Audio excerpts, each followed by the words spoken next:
So just imagine in the morning, I get up and it's home. It's what I'm used to, and now I've been whacked and pulled into St. Anne's, kicking and screaming, basically. 2 boys ran away. They brought them back, and they had perished. They had died, and they brought them back on toboggans. We were electrocuted in the electric chair. It sat in the dormitory. If you don't behave, you will get electrocuted. And then we were told that we're going to be electrocuted. And I said, well, I wonder what that means, what electric shock. And then when the first few boys were given that electric shock, they winced, and I could see them jerk, Was the one pulling my hair, and then was standing beside her, grabbed a spoon and fed me my vomit. I couldn't swallow it at first. Couldn't swallow it. And that night, in front of everybody, they take our clothes off, and he strapped us really hard too. I got an injury from that, and it's an injury that I still carry today. The supervisor called me to the office. I had long hair. Long hair. When I came out from that office, I was bald. The experience with the sexual abuse was really hard to bring out, but I had to tell the details of what happened. And that was really hard on me.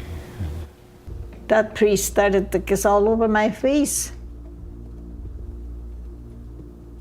And I was scared. And I cried, sitting in the chair like that.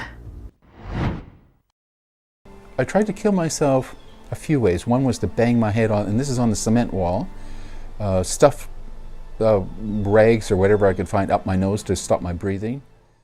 Some people would say you're acting crazy, but I would say craziness is a natural reaction to a crazy situation. Many survivors use alcohol, or Native people use alcohol or substances as a coping mechanism to block your emotions and feelings. The residential school system took away my language, my culture, and my identity. We didn't like our grandparents. We didn't like our extended families because of what had been pounded into our heads that Indians were no good. Grandparents spoke their language perfectly, beautifully, and they were very deliberate in not passing that down to their children and in not passing that down to their grandchildren. They didn't want us to know the language because they were so afraid. We told a story to the police, and all of us thought we were telling it to the government. But they were coming to us as if they didn't know anything about what had transpired before. Obviously, they were playing games. They didn't want to release the documents. Because?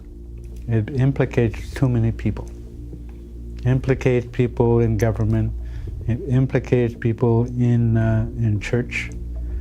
Why would you hide something if it doesn't implicate somebody?